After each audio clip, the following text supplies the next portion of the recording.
Hello students, welcome to Tiwari academy. तो अब हम प्रश्नावली 3.5 आरंभ करते हैं। चलिए सबसे पहले प्रश्न को अब हम पढ़ लेते हैं। इस प्रश्न में आपको बोला गया है कि निम्न रैखिक समीकरणों के युग्मों में से किसका एक अद्वितीय हल है, किसका कोई हल नहीं है, या किसके अपरिमित रूप से अनेक हल हैं। आपको पहले इतना बताना है। फिर आपको आगे बोला गया है कि यदि अद्वितीय हल आए तो उसकी स्थिति में आपको उसे वज्रगुणन विधि से ज्ञात करना है। तो अभी आप ये देखो कि आपके पास यहां पर 4 भाग दिए हुए हैं और प्रत्येक भाग में आपके पास 2 समीकरण है, अर्थात एक युग्म दिया हुआ है समीकरण का, और आपको बोलना है कि किसके एक हल है, कोई हल नहीं है, या अपरिमित रूप से अनेक हल है। तो आप सबसे पहले तो इनका मतलब समझ लीजिएगा कि अद्वितीय हल का मतलब क्या है। तो अभी आप ये देखो कि अद्वितीय हल का मतलब ये हुआ कि केवल एक हल आए, मतलब उसके अलावा कोई भी हल नहीं आना चाहिए। तो वो तो तभी आपको मिलता था जब 2 रेखाएं ऐसी प्रतिच्छेदक रेखाएं आएंगी, अर्थात आपने वो सीखा था कि a1/a2 कभी भी b1/b2 के बराबर नहीं होना चाहिए। अब बात करते हैं कि कोई हल ना हो। तो कोई हल ना होने के लिए आपने सीखा था कि रेखाएं आपके पास दोनों समांतर जैसी होनी चाहिए, और समांतर रेखाएं क्योंकि इनमें कोई भी हल नहीं आता, क्योंकि कभी भी ये प्रतिच्छेद ही नहीं करेंगी कहीं पर। तो इसके लिए आपके पास कंडीशन थी a1/a2 बराबर b1/b2 आना चाहिए, लेकिन c1/c2 के बराबर आपके पास नहीं आना चाहिए। अब इसी तरीके से आप देखो तीसरा है कि कितने युग्मों के अपरिमित रूप से अनेक हल हैं, अर्थात अनेक हल हैं। अपरिमित रूप से अनेक हल अर्थात अनेक हल या अनंत हल है। तो वो तभी आते थे जब दोनों रेखाएं एक दूसरे के ऊपर संपाती हो जाए। तो देखिए पहली रेखा यदि ये थी तो नीले वाले के ऊपर ही दूसरी वाली रेखा लाल आ गई। तो यहां से संपाती रेखाओं के लिए होता था, अर्थात जब a1/a2 बराबर b1/b2 बराबर c1/c2 हो जाएगा। तो यहां से आप चलो ये तो हल कर दोगे। फिर आप देखिए कि अनेक हल हैं, तो आपको कुछ भी हल करने की जरूरत ही नहीं है, कुछ भी आप वैल्यू ले लीजिएगा जो एक समीकरण को हल करेगी वो आपके पास आंसर हो जाएगा। इस केस में जब कोई हल ना हो तो आपको कुछ भी सॉल्व करने की जरूरत ही नहीं, क्योंकि कोई हल आएगा ही नहीं। तो अद्वितीय हल हैं, तो अद्वितीय हल के लिए आपने देखिए अभी तक प्रतिस्थापन विधि और विलोपन विधि तो समझ ली। अब यहां पर आप देख रहे हैं नई विधि आपको कुछ नाम दिया गया है, वज्रगुणन विधि। तो अब वज्रगुणन विधि क्या है उसको एक बार हम समझ लेते हैं और फिर हम धीरे धीरे इसके सभी भागों को हल करेंगे। तो देखिए मान लीजिएगा कि अगर आपके पास 2 रैखिक समीकरण a1x plus b1y plus c1 बराबर 0 है एक समीकरण, और दूसरा समीकरण है a2x plus b2y plus c2 बराबर 0। तो अभी आप देखो कि वज्रगुणन विधि से हम इसको कैसे हल करते हैं। तो सबसे पहले आप लिखोगे x, फिर आप लिखोगे कि y, और फिर आप लिखोगे 1। y के साथ में ध्यान रखें हमेशा माइनस वाई लिखेंगे। अब यहां से आप देखो कि इनको कैसे हल किया जाएगा। यहां पर गौर करने की बात है कि x के नीचे आपको दोनों x के गुणांकों को हटा देना है सब, ठीक है। तो देखिए इन दोनों को मैंने हटा दिया, तो a1 और a2 को आप हटा दीजिएगा।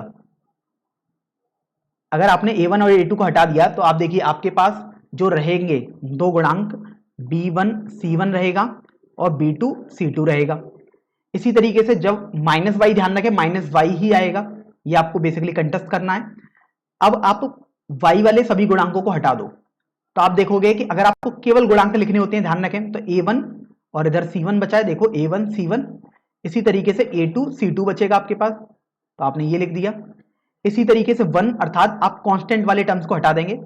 तो कांस्टेंट वाले टर्म्स को हटाना है मतलब अब आप इसको हटा देंगे, तो आपके पास देखिए जो गुणांक बचेंगे वो होंगे a1 b1 a2 b2।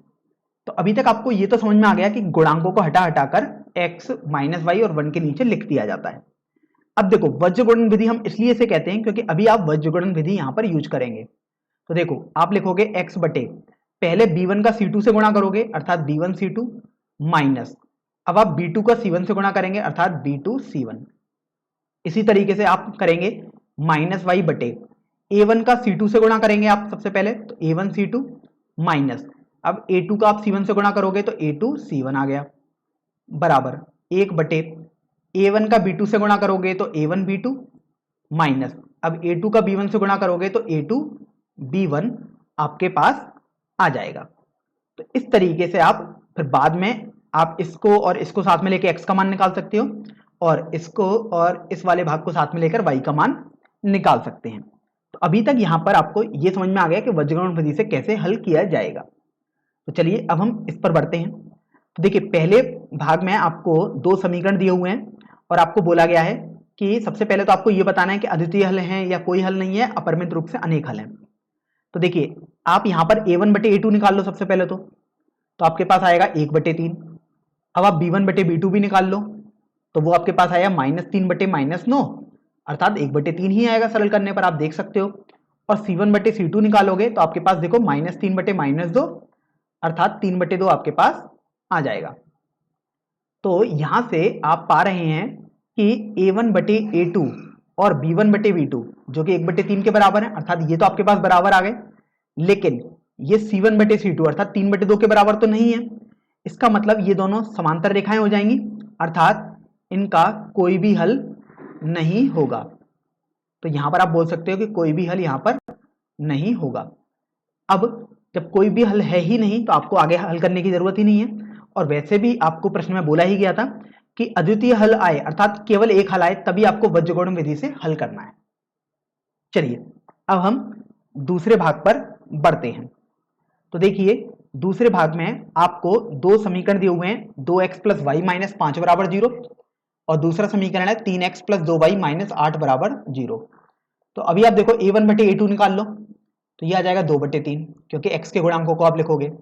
इसी तरीके से b1 बटे b2 निकालोगे तो वो 1/2 आ जाएगा।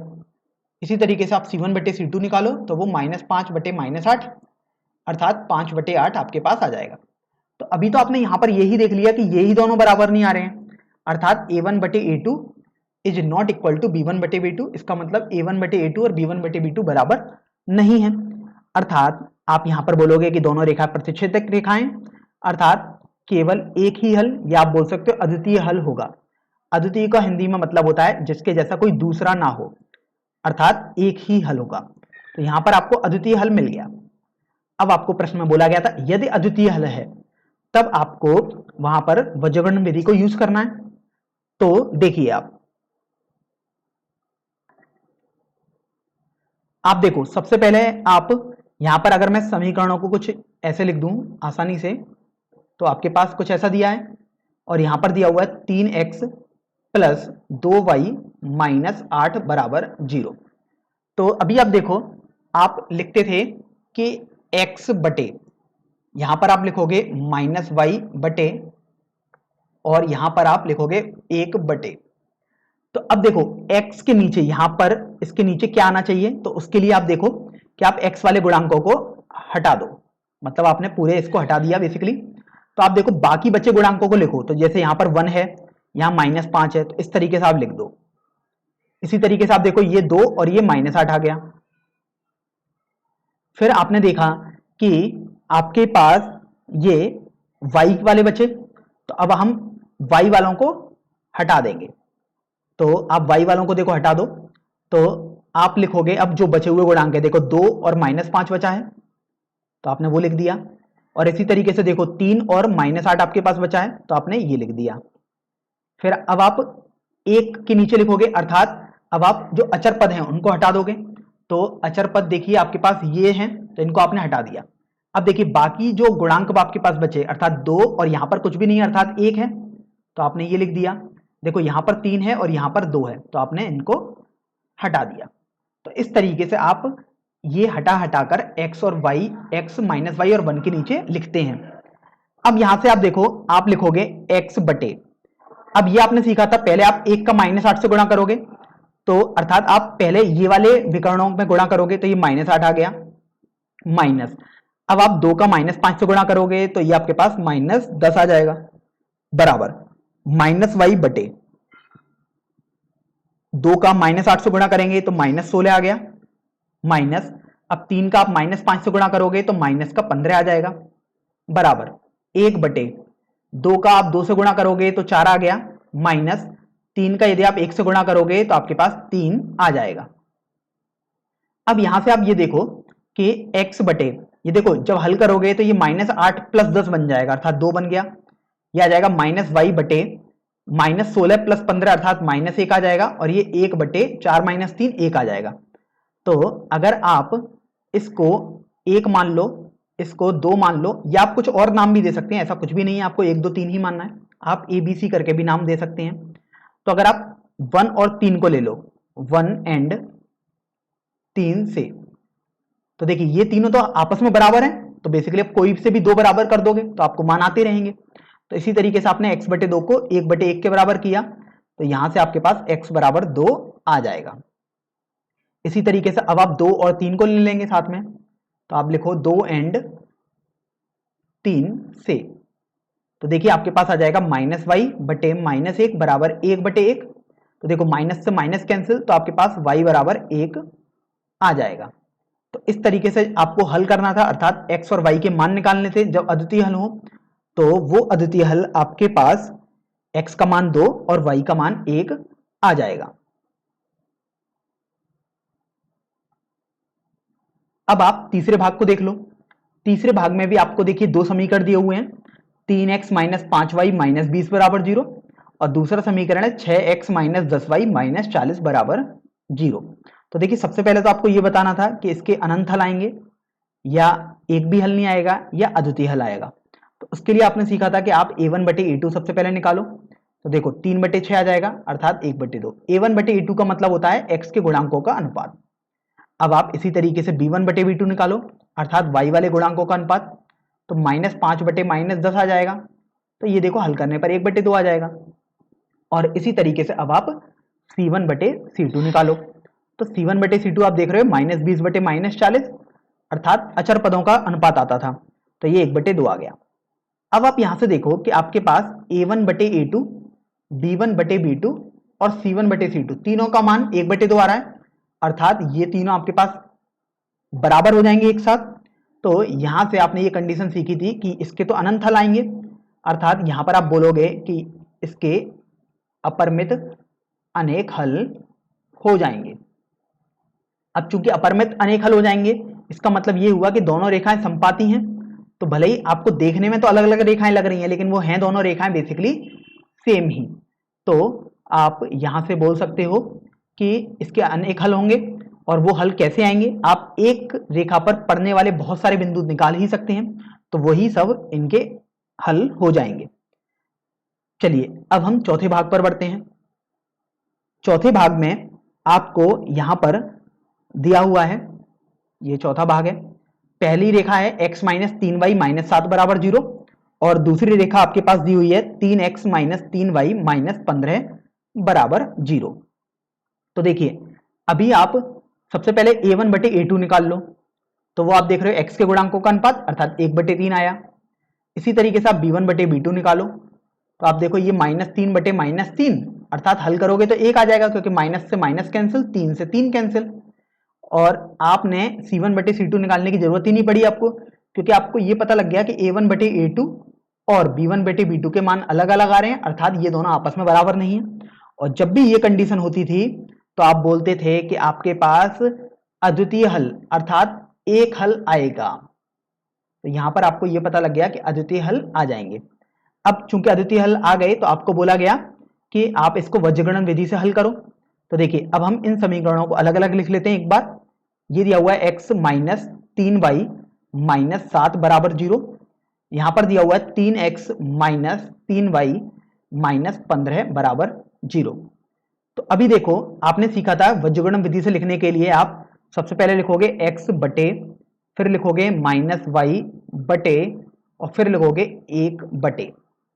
तो अब देखो x के बटे में अर्थात हर में जो भी आपको लिखना है, तो आप x वाले गुणांकों को हटा दो अभी इनको। तो देखो आपके पास बचा है यहां से -3 - 7, तो आप लिख दो -3 - 7। फिर आपके पास बचा -3 - 15। ध्यान रखें केवल गुणांक लिखने होते हैं, तो आपने वो लिख दिया। अब आप -y के नीचे लिखोगे, अर्थात अब आप y वाले टर्म्स को हटा दोगे, तो आप देखो बाकी जो गुणांक आपके पास बचे हैं, ध्यान रखें एक निश्चित क्रम में लिखने हैं। तो देखिए ये पहले लिखा हुआ है कुछ भी नहीं है, अर्थात ये तो 1 लिखा हुआ है, यहां -7 है। इसी तरीके से देखो ये 3 है तो ये -15 है, तो आपने ये लिख दिया। अब आप 1 के नीचे लिखोगे अर्थात अचर पद वालों को हटा दोगे बेसिकली, तो आपके पास यहां से देखो 1 और -3 आएगा, और देखो 3 और ये देखो -3 आया, तो आपने ये भी लिख दिया। तो आपने एक x और -y के नीचे जो पद आने चाहिए थे वो तो लिख दिए। अब वज्र गुणन विधि अर्थात वज्र गुणा करेंगे अर्थात तिरछा गुणा करेंगे, तो 3 का -15 से गुणा करेंगे सबसे पहले आप, तो x बटे ये आ जाएगा 45, फिर आप लिखेंगे माइनस चिन्ह, -3 का -7 से गुणा करोगे तो आपके पास प्लस का 21 आ गया, बराबर -y बटे, अब देखो 1 का -15 से गुणा करोगे तो -15 आ जाएगा, माइनस, अब आप 3 का देखो -7 से गुणा करो तो ये -21 आपके पास आ जाएगा, इसलिए 1 बटे, अब देखो 1 का -3 से गुणा करोगे तो -3 आ गया, माइनस, अगर आप 3 का -3 से गुणा करोगे तो आपके पास -9 आ जाएगा। तो अब यहां से आप देखो आपके पास आ जाएगा x बटे, अब ये 45 -21 है अर्थात ये तो 24 बचा आपके पास, बराबर -y बटे, अब देखो जब आप इसको हल करोगे तो ये -15 ये +21 हो चुका है, तो ये तो 6 बचा बेसिकली, और ये 1 बटे -3 और ये देखो +9 बन चुका है अर्थात 6 बन जाएगा यहां से। अब आप इनको 1 2 3 या ABC कुछ भी नाम दे सकते हैं, जैसे यहां पर मैंने 1 2 3 ऐसे करके नाम इनको दे दिया है। तो अभी आप देखो 1 व 3 से, तो आपको मालूम पड़ रहा है कि 1 व 3 को यदि आप साथ में लोगे तो आपको x का मान मिल जाएगा, तो यहां से x बटे 24 बराबर 1 बटे 6 आ गया, क्योंकि देखिए ये तीनों आपस में बराबर हैं, तो आपने इन दोनों को पहले साथ में ले लिया, तो आपके पास आ जाएगा x बराबर 24 बटे 6 अर्थात x का मान आपके पास 4 आ जाएगा। अब इसी तरीके से आपको y का मान निकालना होगा, तो उसके लिए आपको 2 व 3 को लेना होगा, तो आप 2 व 3 को लेंगे अर्थात इनको बराबर कर दो, तो -y बटे 6 बराबर 1 बटे 6 आ जाएगा। तो आप देखो 6 से 6 आपके पास कैंसिल आ गया अर्थात -y बराबर 1 आ गया, तो आप y का मान यहां से -1 के बराबर बोल सकते हैं। तो इस तरीके से आपके पास इस भाग का भी उत्तर आ जाएगा वज्र गुणन विधि की सहायता से। तो देखिए अब हम प्रश्न संख्या 2 हल करते हैं। इस प्रश्न के पहले भाग में आपको बोला गया है कि a और b के किन मानों के लिए निम्न रैखिक समीकरणों के युग्म के अपरिमित रूप से अनेक हल हो जाएंगे। और आप देखो आपको दो समीकरण दिए हुए हैं, 2x + 3y बराबर 7, और दूसरा समीकरण है a - b गुणा x प्लस a + b गुणा y बराबर 3a + b - 2। तो अभी देखिए हम पहले भाग को ही सबसे पहले हल कर लेते हैं, फिर उसके बाद हम धीरे धीरे दूसरे भाग पर भी आएंगे। तो यहां से आप देखो आपको दिया हुआ है 2x + 3y बराबर 7, और आपके पास दिया हुआ है a - bx plus a + by बराबर 3a + b - 2। तो अभी आप ये देखो कि आपको ये भी बोला गया है कि अनेक हल होने चाहिए। अनेक हल होने का मतलब था कि दोनों रेखाएं समपाती हो जाएं, मतलब एक रेखा के ऊपर दूसरी रेखा आ जानी चाहिए। तो उसके लिए आपने सीखा था कि आप a1 बटे a2 अर्थात x के गुणांकों का अनुपात निकालो, और फिर आप b1 बटे b2 अर्थात y के गुणांकों का अनुपात निकालो, और फिर आप c1 बटे c2 अर्थात अचर पदों के गुणांकों का अनुपात निकालो, तो वो सब आपके पास बराबर आ जाने चाहिए थे, तीनों आपके पास बराबर होने चाहिए। तो आप देखो आप यहां से यदि निकालोगे तो 2 बटे a - b बराबर 3 बटे a + b बराबर 7 बटे 3a + b - 2 आपके पास ये हो जाएगा। तो चलिए अब हम केवल इनको हल करना बाकी रह गया है। तो इसको आप यदि 1 बोल दो, इसको यदि 2 बोल दो, और इसको यदि 3 बोल दो, तो आपके पास देखो यहां से 3 बेसिकली पेयर बन सकते हैं, 3 युग्म, पहला दूसरा, दूसरा तीसरा, पहला और तीसरा। लेकिन आपको यहां पर 2 ही चर दिखाई दे रहे हैं a और b, जिनका आपको मान ज्ञात करना है। तो देखिए बहुत ही आसान हो जाएगा फिर तो आपके पास 1 व 2 को सबसे पहले आप ले लीजिएगा। ऐसा नहीं है आप किसको साथ में लें, आपके ऊपर निर्भर करता है, पहले आप 1 व 3 को लें या 1 व 2 को लें, किसी को भी ले लीजिएगा आप। जैसे मैंने यहाँ पर 1 व 2 को ले लिया, तो आपके पास आ गया 2 बटे a - b बराबर 3 बटे a + b।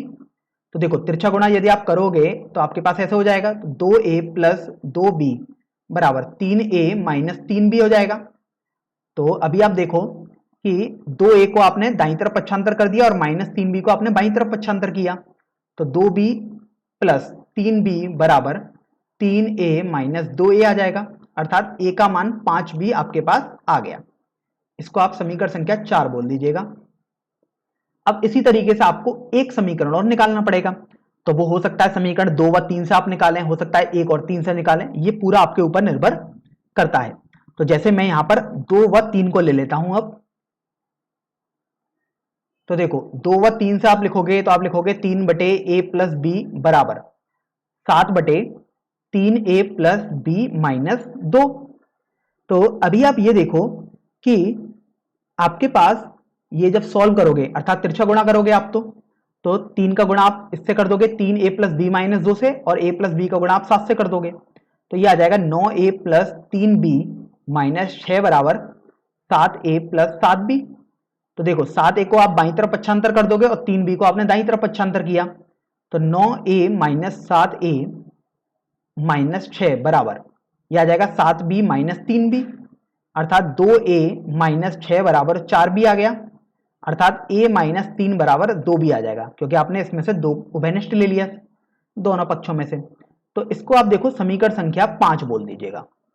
तो अभी आप देखो अगर आप 4 व 5 से देखोगे, तो मैं यहां लिख देता हूं समीकरण 4 व 5 से, तो आप बस a का मान 5 भी लगा दोगे समीकरण 5 में, तो देखिए 5b माइनस 3 बराबर 2b आपके पास आ जाएगा। तो यहां से देखो 3b बराबर 3 आ जाएगा, अर्थात आपके पास b का मान 1 आ जाएगा। अब चूंकि आपने देखो b का मान तो निकाल दिया, अब आपको a का मान भी निकालना होगा। तो देखिए आपने समीकरण 4 से देखा था कि a का मान आपके पास 5b के बराबर था, अर्थात आपके पास यहां से a का मान 5 गुणा 1 अर्थात 5 के बराबर आ जाएगा। तो इस तरीके से आपने a व b का मान ज्ञात कर लिया। और आप देखिए आपको पहले भाग में बोला भी गया था कि आपको a और b के वो मान ज्ञात करने हैं जिनके लिए अपरिमित रूप से अनेक हल होंगे। तो इस तरीके से आपके पास a का मान तो 5 आ गया और b का मान 1 आ जाएगा।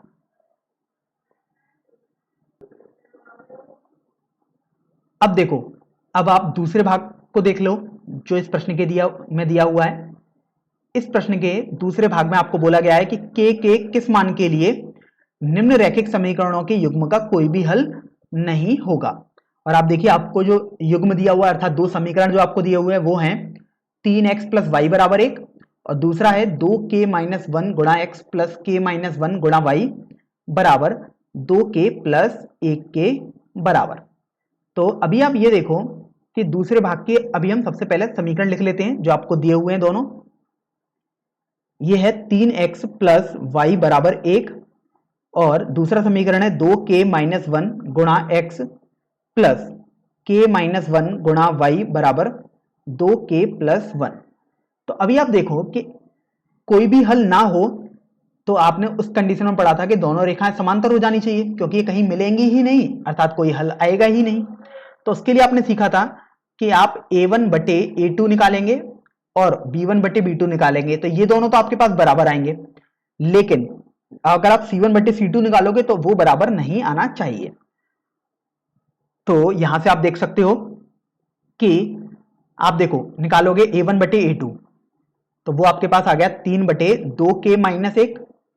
अब आप b1 बटे b2 निकालो तो देखो वो आ जाएगा 1 बटे k माइनस 1 और अब आप c1 बटे c2 निकाल लो तो वो आ जाएगा 1 बटे 2k प्लस 1। तो देखिए ऑब्वियस सी बात है, स्वाभाविक है कि आप जो बराबर होंगे उन्हीं को तो सॉल्व कर सकते हैं, जो बराबर नहीं है आप उसको हल तो कर ही नहीं सकते। अर्थात आप a1 बटे a2 बराबर b1 बटे b2 इसको हल करेंगे तो देखिए आप लिखोगे 3 बटे 2k माइनस 1 बराबर 1 बटे k माइनस 1, और यदि आपको इसको हल करना है अर्थात आपको तिरछा गुणा करना पड़ेगा। तो देखिए आप 3 का गुणा आप k माइनस 1 से कर दो और 1 का गुणा अब आप 2k माइनस 1 से करोगे तो देखो 3k माइनस 3 बराबर 2k माइनस 1 आ जाएगा।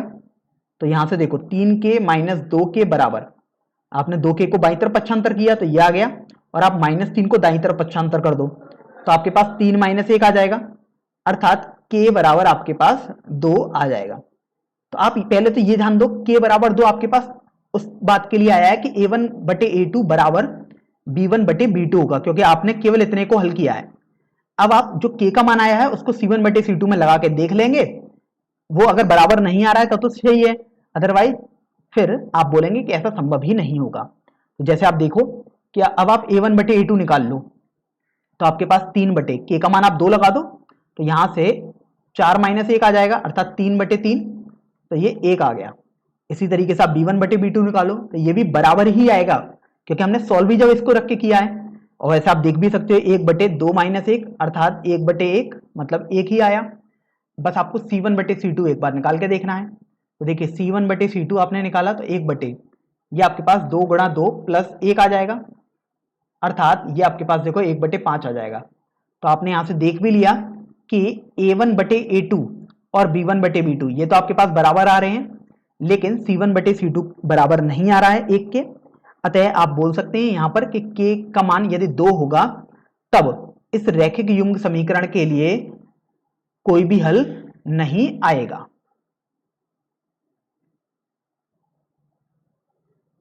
अब देखिए हम प्रश्न संख्या 3 को हल करेंगे।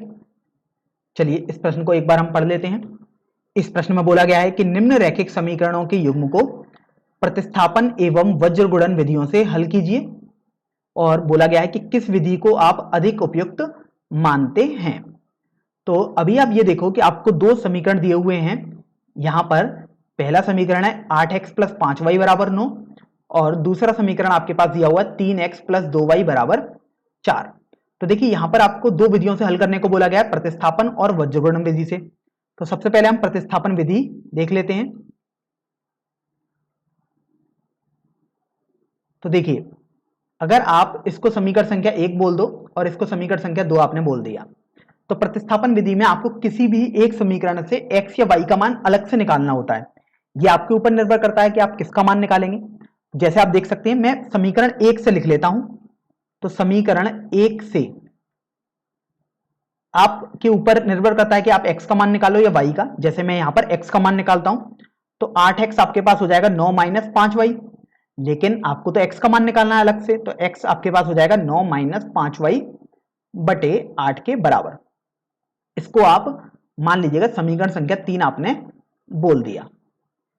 अब आप देखो कि समीकरण 3 और समीकरण 1 आपको देखने में हो सकता है अलग अलग लग रहा हो, लेकिन है तो ये बराबर ही। तो बेसिकली अब आप समीकरण 2 और 3 को हल करेंगे। तो देखिए लिख देते हैं समीकरण 2 व 3 से। तो देखिए समीकरण 2 व 3 से यदि आप हल करोगे तो आप बस क्या करोगे, समीकरण 2 में जहां जहां x होगा उसकी वैल्यू यहां से लगा दोगे 3 से। तो देखो 3 गुणा x का मान 9 माइनस 5y बटे 8 प्लस 2y बराबर 4 आपके पास आ गया यहां से। अब देखो अब आपके पास आ जाएगा यहां से 3 का गुणा 9 से करोगे तो 27 माइनस 3 का गुणा 5y से करोगे तो 15y आ गया माइनस का। अब आपने देखा यहां पर तो आपके पास हर में 1 है, कुछ भी नहीं दिया होता है तो आप 1 मानते हैं। जब आप लासापा लोगे तो वो तो 8 ही आएगा। तो यहां से ये 16y आ गया क्योंकि आपने लासापा ले लिया है, यहां से ये बराबर 4 आ गया। अब देखो प्लस का 16y और माइनस का 15y मिलकर y आ जाएगा। ये 27 आप ऐसे ही लिख दीजिएगा, और इस 8 को आपने यहां पर पक्षांतर कर दिया तो अभी 8 भाग में था, अब आपके पास गुणा में बदल जाएगा। तो देखिए 8 गुणा 4 हो जाएगा अर्थात 32 आ गया। तो y देखिए आपके पास 32 माइनस 27 अर्थात y का मान 5 आ जाएगा। अब देखिए अपने y का मान तो आसानी से निकाल लिया, अब आपको x का मान निकालना है। तो आप समीकरण संख्या 3 की सहायता लें। तो देखिए समीकरण संख्या 3 में आपके पास दिया हुआ है यहां से कि x बराबर, आप देखो आपको दिया हुआ है यहां से 9 माइनस 5y बटे 8, तो आपने लिख दिया 9 माइनस 5y बटे 8। अब आप y का मान यहां पर लगा देंगे जो आपके पास आया है, तो y का मान आप 5 लगा दो, तो ये आ जाएगा 9 माइनस 5 गुणा 5 अर्थात 25 बटे 8। तो ये देखो माइनस 16 बटे 8 आ जाएगा, अर्थात आपके पास x का मान -2 आ जाएगा। तो इस तरीके से आपने प्रतिस्थापन विधि से x और y के मान ज्ञात कर लिए हैं। चलिए अब हम दूसरे विधि पर बढ़ते हैं। दूसरी विधि आपको बोला गया है कि आपको वज्रगुणन विधि को यूज करना है। तो देखिए यहां पर आप देख सकते हो कि आपको वज्रगुणन विधि दूसरी थी। चलिए वज्रगुणन विधि से हम हल करते हैं। तो उसके लिए आपने सीखा था कि सबसे पहले तो आप इसको समीकरणों को लिख दो। अब ये आपके ऊपर निर्भर करता है कि 9 को आप दाईं तरफ रखें या बाईं तरफ। जैसे हम यहां पर एक ही तरफ लेके चलते हैं तो आपने ये लिख दिया। इसी तरीके से यहां पर आपके पास 3x प्लस 2y माइनस 4 बराबर 0 आ चुका है। तो वज्रगुणन विधि में आपने सीखा था कि आप लिखोगे सबसे पहले x बटे, फिर आप लिखोगे माइनस वाई बटे, और फिर आप लिखोगे 1 बटे। अब देखो, जब x के नीचे आप लिखोगे तो आप इन वाले गुणांकों को हटा दोगे और बाकी गुणांकों को आप लिख दो जैसे जैसे लिखे हुए हैं। तो 5 माइनस 9, 2 और माइनस 4, तो आपने वो लिख दिए। फिर आप देखोगे कि आप y अर्थात माइनस वाई के नीचे लिखोगे, मतलब y वाले गुणांकों को हटाओगे, तो आपके पास आएगा 8 माइनस 9 और 3 माइनस 4, तो आपने वो भी लिख दिया। अब आप 1 के नीचे लिखोगे अर्थात अचर पदों को आप हटा दोगे। तो देखो आपने अचर पदों को हटाया तो यहां से आपके पास आ गया 8 5 और 3 2, तो आपने ये यहां से लिख दिया। तो इस तरीके से आप x माइनस वाई तथा 1 के नीचे पदों को लिख देते हैं। तो अभी आप ये देखो कि आप इसको आगे कैसे हल करेंगे। तो देखो x बटे ये तो रहेगा ही, माइनस वाई बटे भी रहेगा और 1 बटे भी आपके पास रहेगा। अब यहां पर समझ लेते हैं कि इसको कैसे हल किया जाता है। तो 5 का गुणा आप माइनस 4 से करोगे पहले, तो ये माइनस 20 आ गया, माइनस, फिर आप 2 का गुणा माइनस 9 से करोगे तो ये आपके पास माइनस का 18 आ जाएगा। इसी तरीके से आप देखो इधर 8 का गुणा माइनस 4 से करोगे तो माइनस का 32, माइनस, अब आप देखो 3 का गुणा माइनस 9 से करोगे तो माइनस का 27 आ जाएगा। अब इसी तरीके से 1 के नीचे देखो 8 का गुणा 2 से अर्थात 16, माइनस 3 का गुणा यदि आप 5 से करोगे तो 15 आपके पास यहां से आ जाएगा। फिर आप देख सकते हो कि x बटे, अब जब इसको आप हल करोगे तो ये माइनस 20 ये प्लस बन चुका है, आप देख सकते हो। तो माइनस 20 प्लस 18 माइनस 2 हो गया, बराबर माइनस वाई बटे, देखो ये माइनस 32 ये प्लस 27 बन चुका है, तो ये माइनस का 5 हो गया। और आप देखो ये 1 बटे 16 माइनस 15 तो 1 आता है। तो अभी आप इसको 1 बोल दीजिएगा, इसको 2 या इसको 3, आप कुछ भी नाम दे सकते हैं, वो तो केवल नाम ही आपको देना है। तो अभी आप देखो कि अगर आप 1 व 3 को ले लो, क्योंकि आपको तो x का मान और y का मान निकालना है, तो 3 को तो आपको लेना ही पड़ेगा। आप 1 और 2 को लोगे तो उसमें तो x और y दोनों आ रहा है आपके पास, तो आप 1 व 3 से लेते हैं। तो x बटे माइनस 2 आपके पास हो जाएगा 1 बटे 1, अर्थात देखो x का मान आपके पास माइनस 2 के बराबर आ जाएगा, क्योंकि आप माइनस 2 को इधर भेज देंगे और 1 को इधर गुणा कर दोगे, तो x का मान माइनस 2 आपके पास आ गया। अब इसी तरीके से आप देखो 2 व 3 को ले लो यहां से, तो देखिए 2 व 3 को साथ में ले लेते हैं। तो जब आप 2 व 3 को साथ में लोगे तो आपके पास ये आ जाएगा माइनस वाई बटे माइनस 5 बराबर 1 बटे 1। तो देखो माइनस से माइनस आपके पास कैंसिल हो जाएगा और यहां से आपके पास y बराबर, देखो तिरछा गुणा करोगे तो 1 का y से गुणा किया अर्थात y आया, और 1 का 5 से गुणा किया तो 5 आ जाएगा। तो इस तरीके से आपके पास y का मान 5 आ जाएगा। तो आपने देखा कि आप यदि प्रतिस्थापन विधि से हल करें या आप वज्रगुणन विधि से हल करें, x और y के मान आपके पास देखिए बिल्कुल ही बराबर आ रहे हैं। अब आपको बोला गया था कि आपको यह भी बताना है कि किस विधि को आप अधिक उपयुक्त मानते हैं। तो अब ये तो आपके ऊपर निर्भर करता है कि किसी को कोई विधि अच्छी लगेगी, किसी को कोई विधि सरल लगेगी। लेकिन अगर हम तुलना करें तो हम यहां पर वज्रगुणन विधि को थोड़ा आसान पाएंगे, क्योंकि वज्रगुणन विधि में आपको प्रतिस्थापन नहीं करना होता। तो प्रतिस्थापन करने में जब अपॉन में अर्थात देखिए हर में जब ये बटे 8 आता है तो थोड़ा गणना करना कठिन लगता है, अदरवाइज ये आपके ऊपर पूरा निर्भर करता है। तो देखिए अब हम चतुर्थ प्रश्न हल करते हैं। इस प्रश्न में आपको बोला गया है कि निम्न समस्याओं में रैखिक समीकरणों के युग्म बनाइए और उनके हल यदि उनका अस्तित्व है तो किसी बीजगणितीय विधि से ज्ञात कीजिए। फिर आप देखिए इसका पहला भाग आपको दिया हुआ है यहां पर कि एक छात्रावास के मासिक व्यय का भाग नियत है तथा शेष इस बात पर निर्भर करता है कि छात्र ने कितने दिन भोजन लिया है। फिर आगे आपको कथन दिया हुआ है, यदि एक विद्यार्थी ए जो कि 20 दिन भोजन करता है उसको रुपए 1000 छात्रावास के व्यय के लिए अदा करने पड़ते हैं, जबकि एक दूसरा विद्यार्थी है बी जो 26 दिन भोजन करता है, उसको छात्रावास के व्यय के लिए 1180 रुपए अदा करने पड़ते हैं। तो आपको यहाँ पर नियत व्यय और प्रतिदिन के भोजन का मूल्य ज्ञात करना है। तो अभी आप यहाँ पर ये देखिए कि आपके पास बोला गया है कि मासिक व्यय तो आपके पास नियत है, तो जो आपसे पूछा गया होता है उसी को आप सबसे पहले तो मान लीजिएगा। तो आपने माना मासिक व्यय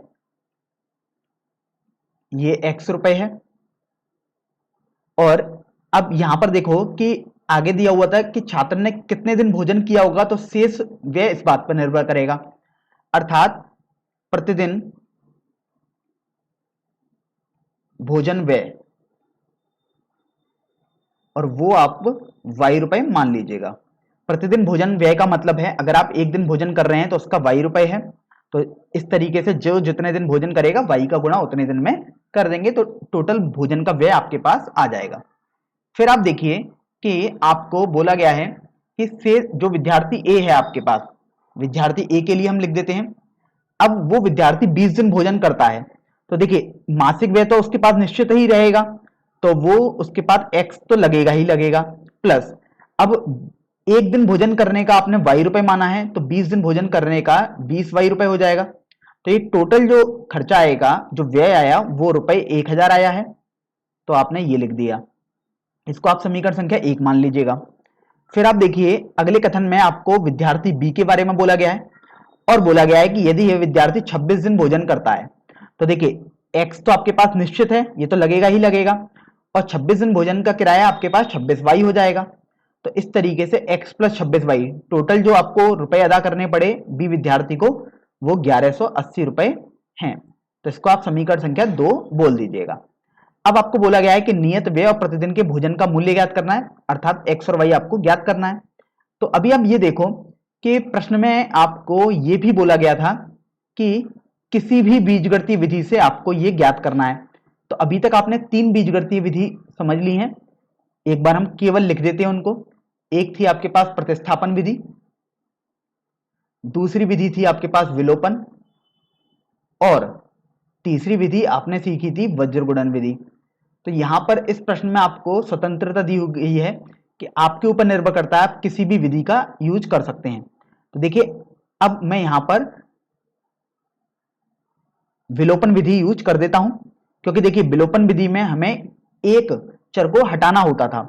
तो देखिए मैं यहां पर लिख देता हूं विलोपन विधि।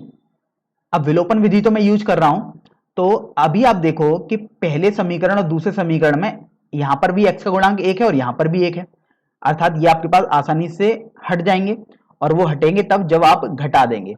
तो समीकरण संख्या 1 में से 2 को आप घटा दीजिएगा, तो देखिए चिन्ह बदल जाएंगे, माइनस हो गया, ये माइनस हो गया, ये माइनस हो गया। तो देखिए x से x आपके पास कट गया, ये आपके पास बचा 20y माइनस 26y बराबर, यहां पर आपके पास बचेगा 1000 माइनस 1180। तो देखो माइनस का 6y बराबर माइनस का 180 आया, तो देखो माइनस से माइनस तो आपके पास कैंसिल हो गया यहां से, तो आपके पास जो y का मान आएगा वो 180 बटे 6 अर्थात 30 आ जाएगा। अब देखिए आपने y का मान तो आसानी से निकाल लिया, अब केवल आपको x का मान निकालना है। तो किसी भी एक समीकरण में आप y का मान रख दीजिएगा। तो जैसे मैं यहां पर समीकरण 1 से हल कर देता हूं, तो देखिए x प्लस अब 20y था, तो y का मान आप 30 लगा दो, तो 20 गुणा 30 यदि आप करोगे तो 600 आ जाएगा, बराबर 1000 आ गया। तो यहां से x आपके पास आ जाएगा 1000 माइनस 600, अर्थात x का मान आपके पास 500 आ जाएगा। तो आपको x और y के मान ही ज्ञात करने थे, अर्थात इसका मतलब ये हुआ कि मासिक व्यय तो आपके पास 500 रुपए लगेगा ही लगेगा जो फिक्स था, और एक दिन का भोजन का जो व्यय होगा वो 30 रुपए हो जाएगा। चलिए अब हम दूसरे भाग पर बढ़ते हैं इस प्रश्न के। इस दूसरे भाग को भी अब हम पढ़ लेते हैं। यहां पर इसमें आपको दिया हुआ है कि एक भिन्न 1/3 हो जाती है जबकि उसके अंश से 1 घटाया जाता है। ये पहला कथन था, और दूसरा कथन आपको दिया हुआ है और वह 1/4 हो जाती है जबकि उसके हर में 8 जोड़ दिया जाता है। तो भिन्न ज्ञात करनी है आपको। तो आप सबसे पहले तो जो ज्ञात करना है उसी को मान लीजिएगा। तो आपने भिन्न मान ली, x बटे y। अब यहां पर तो आप जानते ही हैं x आपके पास अंश हो जाएगा और y हर हो जाएगा। तो देखो पहली कंडीशन अर्थात जो पहली शर्त आपको प्रश्न में दी हुई है वो दी हुई है कि यदि आप अंश में से एक घटाएंगे, तो अंश में से एक आपने घटा दिया। अब हर के बारे में तो कुछ बोला ही नहीं गया, अर्थात हर को तो जैसा है वैसा ही रखना है। तो ये जब आपने किया एक घटाया तो आपके पास भिन्न 1/3 हो गई, तो आपने 1/3 इसको कर दिया। तो देखो यदि आप तिरछा गुणा करोगे तो 3x - 3 बराबर y आ जाएगा। देखिए 3x - y बराबर यहां से आपके पास 3 आ जाएगा, और आप अगर बराबर में ना लिखें तो यहां पर ये -3 बराबर 0 हो जाएगा। तो इसको आप समीकरण संख्या 1 बोल दीजिएगा। अब इसी तरीके से आप दूसरे कंडीशन के लिए बात करेंगे। तो देखिए दूसरी कंडीशन के हिसाब से आपको यहां पर दिया हुआ है कि वह भिन्न 1/4 हो जाएगी, जबकि उसके हर में 8 जोड़ दिया जाए, अर्थात अंश को तो आपने ऐसे ही रखा, हर में आपने 8 जोड़ दिया। तो अभी आप देखो आप तिरछा गुणा करोगे, तो आपने तिरछा गुणा किया तो 4x बराबर y + 8 आ गया। तो यहां से 4x - y - 8 बराबर 0 आ जाएगा। इसको आप समीकरण संख्या 2 बोल दीजिएगा। तो अभी आप ये देखो कि आपके पास दो समीकरण आ गए हैं और आपको x और y हल करना है। बस आपको ये ध्यान रखना है कि आप कोई सी भी विधि यूज कर सकते हैं। तो देखिए यहां पर भी अगर आप विलोपन विधि यूज करेंगे तो काफी आसान पड़ेगी, लेकिन चूंकि विलोपन विधि हम एक बार कर चुके हैं तो अब यहां पर हम वज्रगुणन विधि कर देते हैं ताकि आपको चीजें रिकॉल होती रहें एक बार। तो देखिए अब हम वज्रगुणन विधि यूज करेंगे। तो देखिए वज्रगुणन विधि के लिए आपने सबसे पहले सीखा था कि आप दोनों समीकरणों को लिख देंगे एक साथ, 3x - y - 3 बराबर 0, और लिख दोगे 4x - y - 8 बराबर 0। अब देखिए वज्रगुणन में आपने सीखा था कि आप लिखोगे x बटे में, फिर लिखोगे -y बटे, और फिर बराबर 1 बटे। अब हमें इनके नीचे कुछ लिखना होता था। तो देखो x बटे अर्थात x के नीचे कब हम लिख पाएंगे, जब हम x वाले उनको छुपा देंगे। तो देखिए आपके पास जो बाकी के गुणांक बचे वो y का गुणांक देखो -1 है, अगर कुछ भी नहीं लिखा है तो आप -1 बोलेंगे ना उसे, क्योंकि माइनस चिन्ह ये था और 1 बोलते ही हैं। तो देखो -3 भी बचा है इधर। इसी तरीके से देखो ये भी -1 और ये -8, तो आपने ये लिख दिया। तो आपने x के नीचे तो लिख दिया। अब बात आती है कि आप y के नीचे लिखेंगे। तो देखिए अब आप y वाले गुणांकों को हटा देंगे, तो अब देखो 3 -3 बचा, तो इसी तरीके से आपने ये लिख दिया, और यहां बचा 4 - 8, तो आपने 4 - 8 भी लिख दिया है। तो आपने y के नीचे भी लिख दिया। अब आप आओ तो देखोगे कि आपको अचर पद के नीचे अर्थात 1 के नीचे लिखना होगा। तो देखो अब आपके पास बचा है यहां से 3 - 1, तो आपने 3 - 1 लिख दिया, और 4 - 1 भी आपके पास बचा, तो आपने वो भी यहां पर लिख दिया है। तो अभी आप देखो बस आपको इसको हल करना रह गया है। तो हल करने के लिए आपने सीखा था सबसे पहले तो आप ऐसे गुणा करते थे, अर्थात x बटे। तो देखो -1 का -8 से गुणा करोगे तो 8 माइनस, अब -1 का -3 से गुणा करेंगे तो 3 आ जाएगा, बराबर -y बटे 3 का -8 से गुणा करो तो -24 आ गया, माइनस अब 4 का आप -3 से गुणा करो तो -12 आपके पास आ जाएगा, बराबर 1 बटे। अब देखो 3 का -1 से गुणा करोगे तो -3, माइनस 4 का -1 से गुणा करोगे तो -4 आपके पास यहां से आ जाएगा। तो अभी आप ये देखो कि आपके पास हल करने पर x बटे, यदि आप 8 में से 3 घटाएंगे तो 5 आ जाएगा, बराबर -y बटे, देखो ये -24 है और ये प्लस का 12 बन चुका है, तो ये माइनस का 12 बचा, बराबर 1 बटे। अब देखो ये -3 और ये प्लस का 4 बन चुका आपके पास, तो ये 1 बचा बेसिकली। तो अभी आप इसको 1 बोल दीजिएगा, इसको 2 बोल दीजिएगा, इसको 3, आप ए बी सी कुछ भी नाम दे सकते हैं, वो तो आपके ऊपर निर्भर करता है। तो अगर आपको x और y के मान ज्ञात करने तो सबसे पहले आप 1 व 3 को ले लीजिएगा। तो देखिए x बटे 5 बराबर 1 बटे 1, अर्थात x का मान आपके पास 5 आ जाएगा। और इसी तरीके से अगर आपको y का मान निकालना है तो आप 2 व 3 को ले लीजिएगा। तो देखिए आपके पास आ जाएगा -y बटे -12 बराबर 1 बटे 1। तो देखिए यहां से माइनस तो कैंसिल हो गया, तो y बराबर 12 आपके पास आ जाएगा। ध्यान रखें 1 व 2 को साथ में ना लें, क्योंकि अगर आप 1 व 2 को साथ में लेंगे तो मैं यहां पर आपको बता देता हूं, x बटे 5 बराबर -y बटे -12 आया, तो यहां से आप देखो x और y दोनों आ गए आपके साथ एक ही में, तो यहां से आप एक बार में आंसर नहीं निकाल पाओगे, इसलिए आपको ये ध्यान रखना है, ये दोनों साथ में नहीं लेने हैं। तो x और y चूंकि आ गया, तो भिन्न जो आपने मानी थी वो तो आपके पास x बटे y थी, अब आप x का मान रख दो जो कि 5 आ गया और y का मान 12 है, तो इस तरीके से आपके पास 5 बटे 12 आपका भिन्न हो जाएगी। तो ये आपका आंसर भी हो गया है। अब देखिए तीसरे भाग पर अब हम आ जाते हैं। इस तीसरे भाग में आपको बोला गया है कि यश ने एक टेस्ट में 40 अंक अर्जित किए हैं, जबकि उसे प्रत्येक सही उत्तर पर 3 अंक मिलते हैं तथा अशुद्ध उत्तर पर 1 अंक की कटौती की जाती है। यदि उसे सही उत्तर पर 4 अंक मिलते तथा अशुद्ध उत्तर पर 2 अंक कटते तो यश 50 अंक अर्जित कर लेता। तो आपको बताना है कि टेस्ट में कितने प्रश्न थे आपके पास। तो अभी आप ये देखिए कि यहां पर आपको यश के बारे में 2 कंडीशन दी गई हैं और आपको टोटल प्रश्नों की संख्या बोली गई है। तो देखिए सबसे पहले तो आप मान लीजिएगा सही उत्तर बराबर आपके पास x है, अर्थात सही उत्तरों की संख्या आपके पास x है, और आपके पास जो गलत उत्तर होंगे तो मैं यहां पर लिख देता हूं अशुद्ध उत्तर, अशुद्ध मतलब गलत आंसर किया है यस ने, तो वो y है। इसका मतलब हुआ सही उत्तरों की संख्या मैं लिख भी देता हूं ताकि कोई संदेह ना रहे, और इसी तरीके से अशुद्ध उत्तरों की संख्या आपने y मान ली। तो अभी आप ये देखो कि एक कॉन्सेप्ट तो आपके पास ये है, मान लीजिएगा मैं उदाहरण के तौर पर आपको बोलूं कि आपके पास 50 अंक हैं और अगर आप एक प्रश्न गलत कर देते हो अर्थात उत्तर गलत देते हो तो आपके पास 2 अंकों की कटौती होती है। तो टोटल आपके पास कितने अंक होंगे? तो आप देखिए 2 अंकों की कटौती कर रहे हैं आप, तो बेसिकली -2 ही तो आप करेंगे, तो आपके पास 48 अंक बचेंगे। तो ये बहुत ही एक साधारण सा उदाहरण दिया गया समझाने के लिए।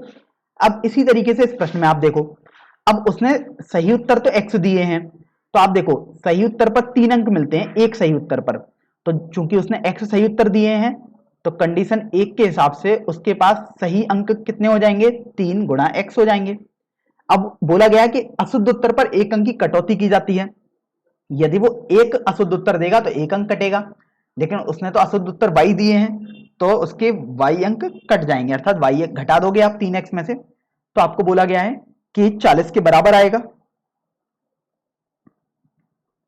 अब इसी तरीके से आप देखो द्वितीय कंडीशन, कंडीशन 2, अर्थात प्रश्न में जो दूसरी शर्त दी गई है वो है कि यदि सही उत्तर पर 4 अंक मिले अर्थात 4x माइनस अशुद्ध उत्तर पर 2 अंक काटने हैं आपको, एक उत्तर पर 2 अंक काटेंगे तो y उत्तर पर आपके पास 2 y अंक कट जाएंगे, तो यस के 50 अंक आ जाते, तो आपने यहां पर 50 लिख दिया, इतने आपने इसको समीकरण संख्या 2 बोल दिया।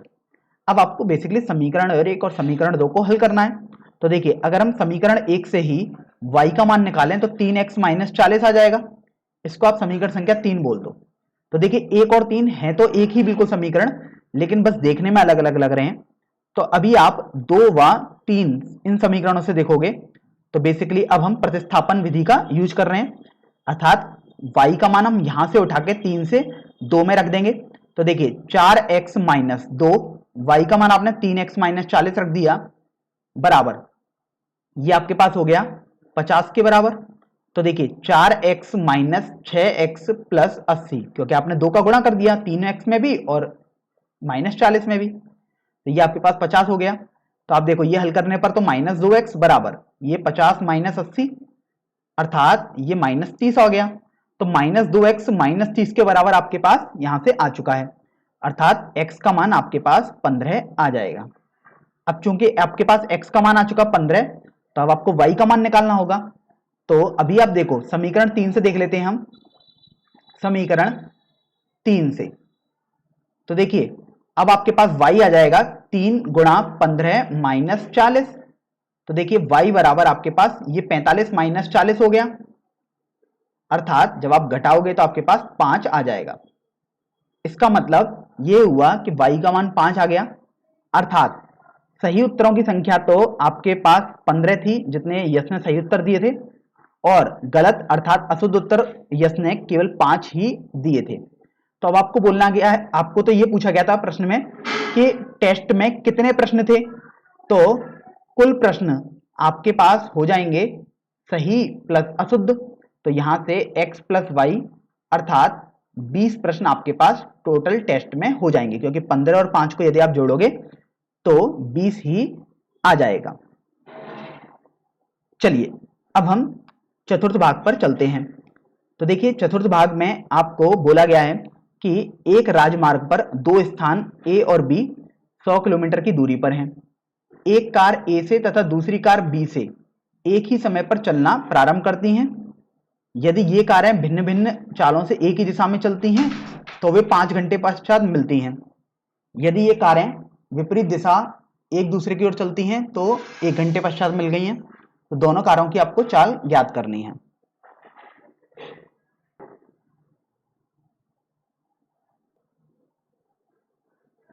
तो आप ये देखो, सबसे पहले तो आपको बोला गया है कि दो स्थान है आपके पास ए तथा बी, तो ए आपने ये बोल दिया और बी आपके पास ये हो गया, और आपको बोला गया है कि इनके बीच की दूरी आपके पास 100 किलोमीटर है, तो ये 100 किलोमीटर आपने लिख दी। फिर सबसे पहले कथन में आपको बोला गया कि एक कार ए से चल रही है और दूसरी कार बी से चल रही है और एक ही समय पर चलना प्रारंभ कर रही है। तो देखो सबसे पहले तो आप मान लो कि ए से चलने वाले कार की चाल, क्योंकि आप कारों की चाल ही तो ज्ञात करनी है, तो जो ज्ञात करना है आप उसको सबसे पहले मान लो। तो आपने मान ली x किलोमीटर पर घंटा है वो, तो यहां पर आपने मान लिया इनको।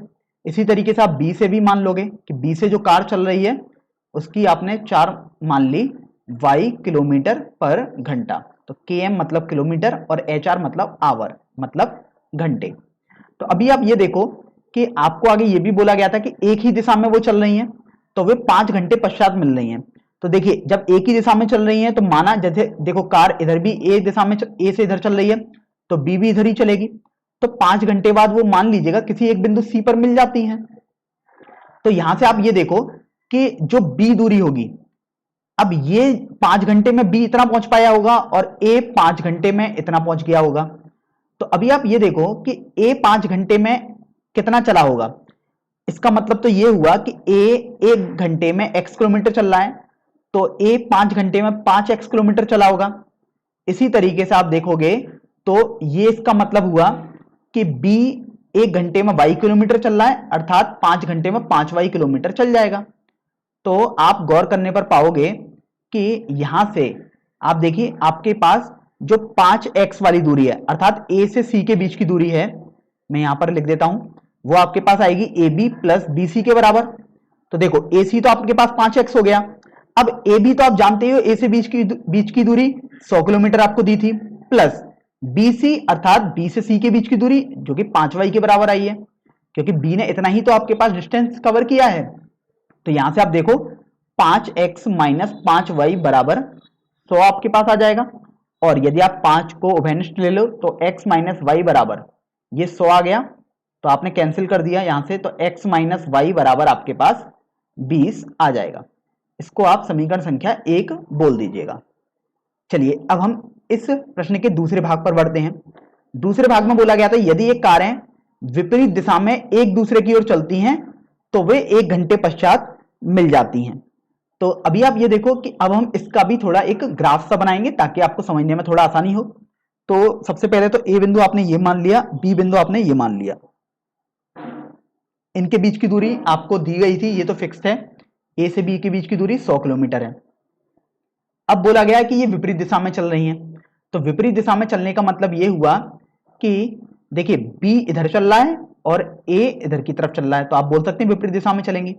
तो माना कि वो यहां किसी एक सी बिंदु पर मिल गई, तो इसका मतलब ये हुआ कि ए से सी मतलब ए सी तक पहुंचने में 1 घंटे में मिल रही है वो, तो x किलोमीटर ही चल पाएगा, क्योंकि ए की चाल ही x किलोमीटर पर घंटे है, तो 1 घंटे में मतलब वो x किलोमीटर चला।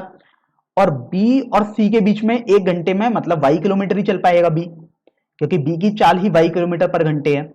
तो अभी आप यहां से देखो, आपको यहां से दिखाई दे रहा है कि अगर आप ए बी लिखोगे तो वो आपके पास ए सी प्लस सी बी के बराबर होगा, और ए बी तो आप देखो ये तो 100 के बराबर है, और ए सी एक्स के बराबर है और सी बी वाई के बराबर है। तो इस तरीके से आपके पास ये हो जाएगा x प्लस वाई बराबर 100। इसको आप समीकरण संख्या 2 बोल दीजिएगा। तो अभी आप देखो कि आपने समीकरण संख्या 1 और 2 तो बना ली है, अब आपको बेसिकली इनको हल करना है। तो देखो पहली समीकरण थी x माइनस वाई बराबर 20 और दूसरा समीकरण थी x प्लस वाई बराबर 100।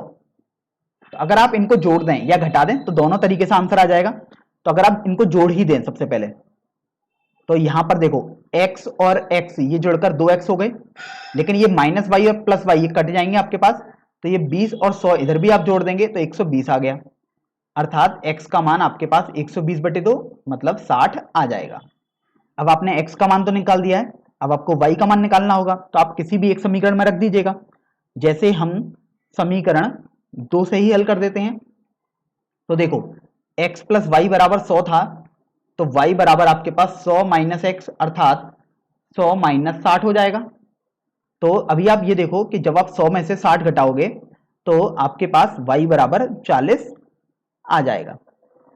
तो आपने x और y निकाल दिए, अर्थात देखिए x और y आपने माने थे a से चलने वाली कार की चाल और b से चलने वाली कार की चाल आपने y मानी थी और आपको यही पूछा गया था। इसका मतलब ये हुआ कि जो a से कार चल रही होगी उसकी चाल तो आपके पास आ जाएगी यहां से 60 किलोमीटर पर घंटा और जो b से कार चल रही होगी उसकी चाल है 40 किलोमीटर पर घंटे के बराबर। तो इस तरीके से आपका ये प्रश्न हल हो जाएगा।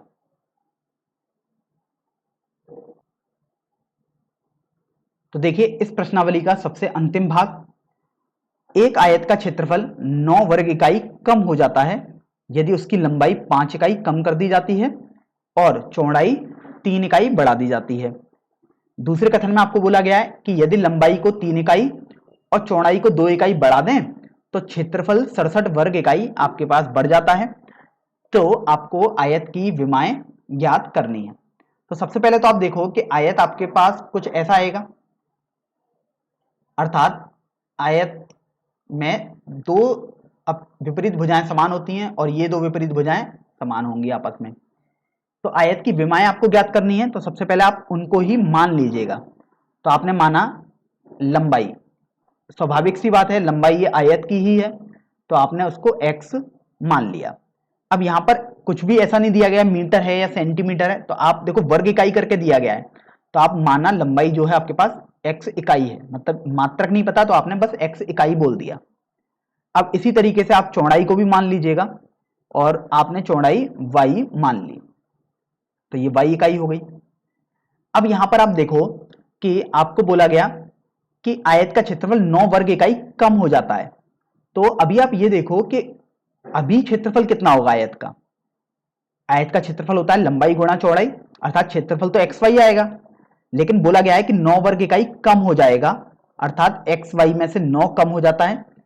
जबकि आप लंबाई तो 5 इकाई कम कर दो, अर्थात आप एक्स में से 5 कम कर देते हो और चौड़ाई 3 इकाई बढ़ा देते हो, अर्थात वाई में आपने 3 जोड़ दिया। तो देखिए ये आपके पास पहली कंडीशन आ गई है।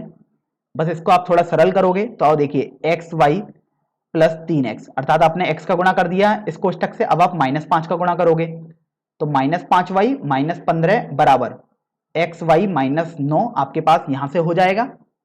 तो आप देखो एक्स वाई से एक्स वाई तो आपके पास कैंसिल हो गया, तो यहां से 3x -5y बराबर, अब देखो -15 है और यहां -9 है, तो अभी हम ऐसा करते हैं कि -9 को हम बाईं तरफ पक्षांतर करेंगे तो -15 + 9 बराबर 0 आ जाएगा। तो देखिए जब आप इसको थोड़ा सा सरल करोगे तो आपके पास आ जाएगा 3x -5y। अब देखो जब इसको आप हल करोगे तो आपके पास -6 बराबर 0 आ जाएगा। तो इसको आप समीकरण संख्या 1 बोल दीजिएगा। अब आप आगे बढ़िए, मतलब दूसरे कथन में। तो दूसरे कथन में आपको बोला गया है कि यदि लंबाई को 3 इकाई और चौड़ाई को 2 इकाई बढ़ा दें तो क्षेत्रफल 67 वर्ग इकाई से बढ़ जाता है। तो देखिए कंडीशन 2 लिखते हैं, जो दूसरी शर्त आपको प्रश्न में दी गई है। तो प्रश्न में दूसरी शर्त है कि आपने लंबाई 3 इकाई बढ़ा दी है, अर्थात x + 3 कर दिया, और चौड़ाई आपने 2 इकाई बढ़ा दी अर्थात y + 2 कर दी। तो जो क्षेत्रफल नया आया वो एक्स वाई जो पुराना क्षेत्रफल था उसमें 67 वर्ग इकाई बढ़ गया है, अर्थात ये आ गया कंडीशन 2। अगर आप इसको सरल करोगे तो देखिए आप इन दोनों कोष्टकों का आपस में गुणा करोगे तो देखो x का गुणा करोगे तो xy प्लस 2x आ गया। अब आप 3 का गुणा करो तो 3y प्लस 6 आ जाएगा बराबर xy प्लस 67 आपके पास यहां से आ गया है। तो आप देखो xy से xy तो आपके पास कैंसिल हो गया यहां से, तो यहां से देखिए आपके पास बच जाएगा 2x प्लस 3y। अब देखो ये 6 है, अगर आप 67 को इधर पक्षांतर करोगे तो -61 बचेगा बराबर 0। तो इसको आप समीकरण संख्या 2 मान लीजिएगा। तो आप ये देखो कि अगर हम इसको वज्रगुणन विधि से हल करें तो वज्रगुणन विधि में तो सबसे पहले आप दोनों समीकरणों को एक के नीचे एक करके लिख दीजिएगा। तो आपने वो समीकरण लिख दिए। अब यहां से आप देखो कि वज्रगुणन विधि में आपने सीखा था कि आप सबसे पहले लिखोगे x बटे, फिर लिखोगे -y बटे, फिर 1 बटे। अब यहां पर आप देखो कि सबसे पहले आप जब x बटे करके लिखोगे अर्थात x के नीचे क्या आना चाहिए, तो आप यहां पर x वाले टर्म्स को अभी हटा दो। तो आपने हटाया तो आपके पास देखिए क्या क्या गुणांक बचे हैं जो बाकी के टर्म्स में बचे हैं। तो देखो -5 -6 बचा, और इसी तरीके से 3 और -61 आपके पास बच गया है। अब आप -y के नीचे लिखेंगे तो देखिए -y के नीचे लिखेंगे अर्थात आप y वाले पदों को हटा दो अभी। अब आप केवल बाकी के गुणांकों को देखिए तो देखिए 3 बचा है और -6 है, इधर देखो 2 और -61 बचा है तो आपने वो लिख दिया। इसी तरीके से अब आपने y हटा दिया था, अब आप 1 के नीचे लिखेंगे तो आप अभी अचर पदों को आप हटा दोगे तो बाकी गुणांकों को आप देखिए आपके पास 3 बचा है, -5 बचा है, 2 बचा है और देखिए अब ये 3 बचा है। तो आपने ये लिख दिया यहां से। तो अभी आपने ये तो लिख दिया कि क्या क्या आएगा x -y और 1 के नीचे। तो अब देखिए इसको सरल करोगे तो x बटे, अब देखो -5 का अगर आप -61 से गुणा करो तो आपके पास 305 आ जाएगा माइनस।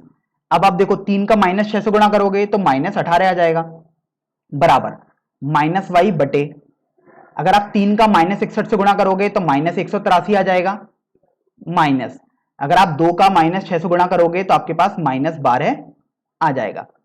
फिर देखिए 1 बटे, अगर आप 3 का 3 से गुणा करो तो 9 आ गया माइनस, अब 2 का -5 से गुणा करो तो -10 आपके पास यहां से आ जाएगा। तो बस अब आपको केवल इसको सरल कर लेना है। तो देखिए x बटे 305 और ये देखो +18 हो जाएगा अर्थात 323 हो गया बराबर, ये देखिए -y बटे ये -183 और ये देखो प्लस का 12 हो चुका है अर्थात माइनस का 161 बचा बराबर, यहां से देखिए ये माइनस का 171 हो जाएगा, ये 183 में से 12 घटाने पर ये देखो 1 बटे ये प्लस हो गया तो 9 और 10 19 हो जाएगा। तो इसको आप पहला, इसको दूसरा या इसको 3 बोल दो या ABC, ये आप पर निर्भर कर रहा है कि आप क्या मान रहे हैं। तो अगर आप 1 व 2 3 को ले लें, अगर आपने 1 व 3 को लिया तो x बटे 323 बराबर 1 बटे 19 आपके पास हो गया यहां से। तो अभी आप देखो x का मान 323 बटे 19, तो जब आप इसे हल करोगे तो 19 गुणा 1 19, तो यहां पर आपके पास 133 आया, तो 19 × 7 133 होता है अर्थात x का मान तो आपके पास 17 आ गया है। अब आपको y का मान निकालना होगा तो आप 2 व 3 को ले लो या अब आप 1 व 2 को ले सकते हैं क्योंकि x आ ही चुका है। तो अगर आपने 2 व 3 को लिया तो -y बटे -171 बराबर 1 बटे 19 आ जाएगा। देखो माइनस से माइनस आपके पास यहां से कैंसिल हो जाएगा तो y बचेगा आपके पास 171 बटे 19 अर्थात 9 आ जाएगा। तो y का मान आपके पास 9 आ जाएगा। तो इस तरीके से आपके पास x और y के मान आ जाएंगे। लेकिन आपको तो बोला गया था कि आपको आयत की विमाएं ज्ञात करनी है, अर्थात लंबाई जो थी वो तो आपने x मानी थी, तो देखिए लंबाई आपके पास 17 इकाई आ गई है और जो चौड़ाई थी वो 9 इकाई आपके पास हो जाएगी, क्योंकि आप देख सकते हो आपने x और y ही लंबाई और चौड़ाई मानी थी और जो 17 और 9 क्रमशः आई थी। तो इस तरीके से आपका ये उत्तर हो जाएगा।